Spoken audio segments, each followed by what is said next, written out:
السلام علیکم ریڈرز، کیسے ہیں آپ سب؟ میں امید کرتی ہوں کہ آپ سب خیریت سے ہوں گے۔ آج میں کس نمبر 27 پڑھوں گی، بکھرے کچھ اس طرح کے بنا وقت ضائع کیا میں اس کو سٹارٹ کرتی ہوں۔ السلام علیکم بھائی، خیریت؟ آپ کی اتنی کالز آئیں؟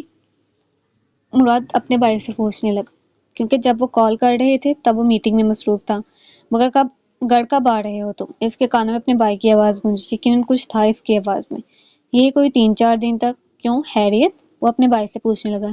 خیریت تو ہے، لیکن دادا ناراض ہو کر جا چکے ہیں تم سے۔ وہ اتنے دن حویلی رہے، تم نے ان سے ایک بار بھی بات نہیں کی۔ انہوں نے ایک پیغام دیا کہ تمہیں بتا دیں کہ اب وہ تم سے ناراض ہو چکے ہیں، بلکہ سبھی تم سے ناراض ہو کر جا چکے ہیں۔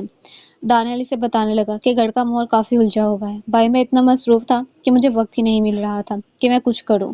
دادا کافی ناراض ہے مجھ سے، اسے پریشانی لگ چکی تھی کیونکہ اس سے بہت سے لوگ ناراض ہو چکے تھے، وہ تو بہت زیادہ، لیکن تمہیں دیکھتے ہی مجھے لگتا ہے ساتھ ہی ناراضگی بھول جائیں گے۔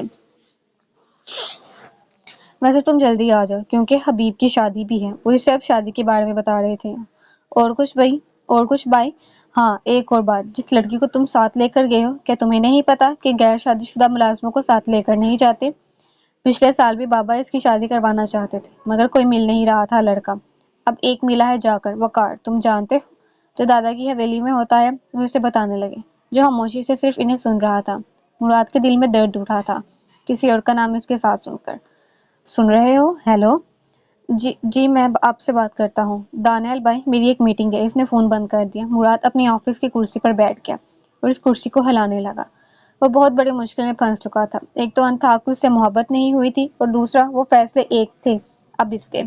کیسے اپنے گھر والوں کو بتائے کہ وہ جس لڑکی سے شادی کرنا چاہتا ہے وہ ایک معمولی سی لڑکی ہے جسے کھونا وہ افورڈ نہیں کر سکتا۔ بعض لوگوں کو کھونا ہم افورڈ نہیں کر سکتے کیونکہ ہم ان لوگوں کو دل میں بہت اہمیت دے چکے ہوتے ہیں۔ مسئلہ یہ نہیں تھا کہ وہ دنیا کے سامنے اسے اپنانا نہیں چاہتا تھا، مسئلہ یہ تھا کہ اس کے خاندان والے کبھی اسے اپنانے نہیں دیں گے، کیونکہ نہ وہ اس کے خاندان کی تھی اور نہ وہ کسی امیر باپ کی بیٹی تھی۔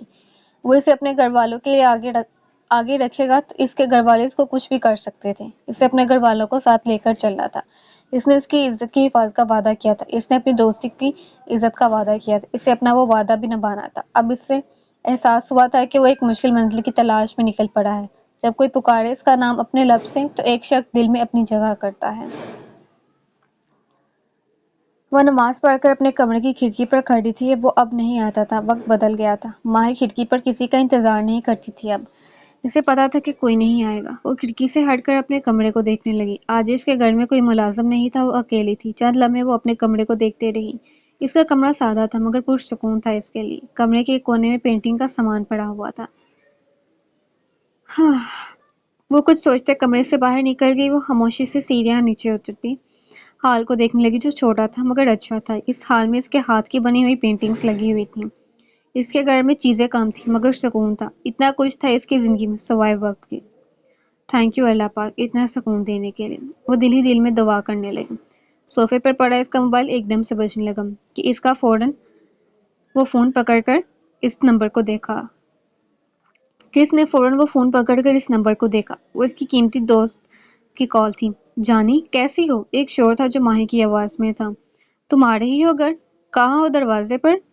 وہ فوراً فون کان کے ساتھ لگائے باہر کو بھاگی کیونکہ دوست آئی تھی اس سے ملنے باہر گھر۔